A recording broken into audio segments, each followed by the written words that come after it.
Pag nagyabang ka, ikaw ay babagsak. Nangyari kay Dan Fernandez yan. Anong nangyari kay Abante? Saved by the Comelec lang yan eh.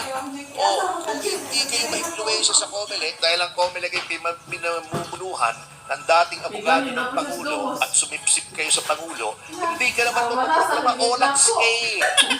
Mali naman yung sinasabi. Mali pa yung procedure mo, late pa yung pag-file mo. Kaso, pinabraso nyo, kasi alam nyo hawak nyo ang Comelec eh. Alam nyo, anyway, bata ng araw, ano ngayon, less than 3 years na. July 15 na. Darating din yan. Di ba? Darating din yan. Bilog ang mundo, mga kasama. At alam nyo, yung mga atraso ng mga ganyan, babalik at babalik sa inyo yan. Ang karma ay maiwasan kahit anong kapit nyo sa poder. Yun lang. Oh, yeah. Parang si Juan, si Gibo.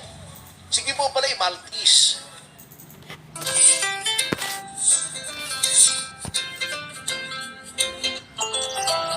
Maltese.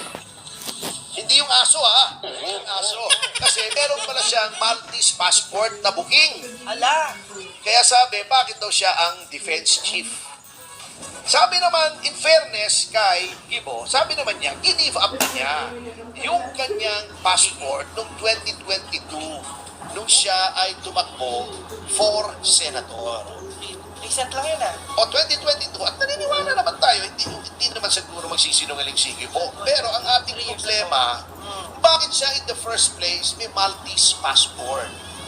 What reason? That is the big question now.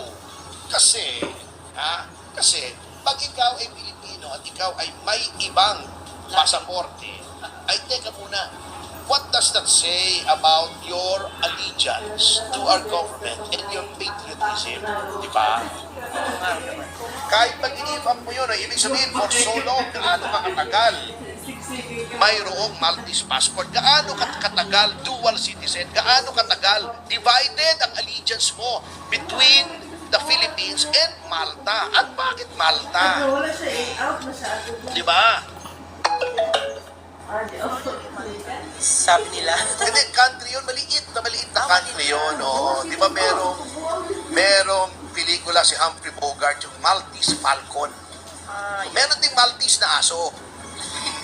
Pero may nagsabi nito, tamang-tama daw, na Maltese si Gibo. Pero kayo talaga, napaka-malisyoso na ito. Ibig yung sabihin, tuta ng si Gibo, Maltese siya.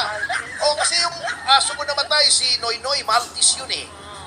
Noynoy ang pangalan, namatay na. Nauna pa siya doon sa tunay na Noynoy. Anyway, dapat daw bilang si Pangulong Duterte, isa namang mamamayan ng Pilipinas at nakapaglingkod din naman sa ating bayan, dapat ang pamahalaan na ang mag-advocate sa harap ng ICC na ito si dating Pangulong Duterte ay pakawalan na or ilagay sa house arrest dahil for health reasons. Kasi ang balita natin, di ba? Hindi na kumakain. Nagsasuffer na yung kalusugan ni Pangulong Duterte.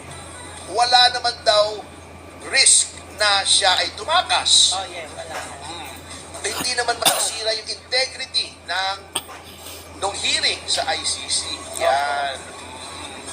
Ang resolusyong ito ay nagbigay ng detalyado na mga proposal. Merong house arrest, modified house arrest, o kahit anong klase ng arrest. angkap na arrangement. Ito ang mismong resolusyon niya. Ayan, pwede daw ilagay si Pangulong Duterte sa custody ng Philippine Embassy. Yan. Parang house arrest. Pwede. Hindi sa mismong embassy Ibig sabihin, ang embassy ang mangangasiwa at ng kanyang house arrest. Pwede rin naman ibang bahay o ibang lugar. Yan. Yun ang sinasabi niya na ito ay hindi naman makakaabala sa paglilitis, ngunit mapangangalagaan ang kalusugan. Kasi po, nakakalimutan kasi ng mga tao rito eh. Puro ulalo nga kasi. Yung mga dilawan, yung mga pulahan, na nagsanib-sanib, mga kaliwa, kanan. Kaya nga ang tawag ko dyan sa grupo ng administrasyon dyan sa House, Chop Suey Coalition. Kung ano-ano na lang. Wala nang common principles, wala nang common advocacy, wala silang iisang adhikain. Nagkasundo sila dahil gusto lamang nilang labanan ng mga Duterte. Eto namang ulalo na liderato ng House. Basta kalaban, kakampi sa kanila, tinatanggap nila, hindi nila naiisip na ito, yung grupong ito ay mga enabler sa mga ibang grupo naman na pumapatay ng pulis, pumapatay ng sundalo, gustong ibagsak ang gobyerno, wala na eh. Ha? Basta, galit kami sa Duterte niya, welcome. That is not the way to run a government. Ayan, puro pagkakabahabahagi tuloy ang nangyayari. O, diba? Yan ang napapala natin. Lalong nakakaya yung resulta. Ito mga, sa halip na tayo, alam mo, ang daming mga Pilipino pala na bihag ng mga pirata sa Somalia, sa ibang lugar. Anong iniatubag natin? Itong awayin, yung China. Lahat ng barko natin nandoon. Ba't hindi natin ilagay sa mga lugar na may pirata? Kasi kahit sino naman bansa, pwedeng dumuligsa, pwedeng lumaban sa piracy because piracy is called hostis humanis generis. Kalaban ng humanity, kalaban ng sanlibutan ang mga pirata. Baka mali ang rinig nyo, hindi po pirata. Pirata. Yung pirata si Cesar Pirata, okay po yun. Yan, oo.